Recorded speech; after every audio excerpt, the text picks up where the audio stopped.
ये पपंगा पहाड़ है। इस जगह रे बहुत लोग आना जाना करसन। बहुत माने लोग आसन बिल ऊपर के चढ़सन। ऊपर बहुत किसी देखवा लगी मिलसी। सात पहाड़ अच्छे उषा कुटी आओ इधर सात पहाड़ बोलसन।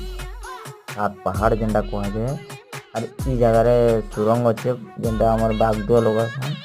और इ जगह रे हमर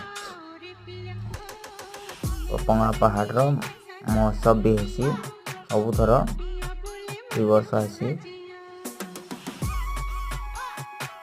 और इ जगह रे ऊपर के देखुन ऊपर के मुझे जाऊछे वीडियो करकरी और देखुन केते लोग आसन ऊपर के जाऊछन। इ जगह रे पैंट कुट अच्छे से पैंट बहुत लोग पीवा लगी आड़ साड़ सन से पैंट नहीं बाहर अठा कला ढुकी जैसी भी पैंट सुखी जैसी से भी देखुन पिला गुड़े ढुकी जे पैंट बाहर करावा लगी।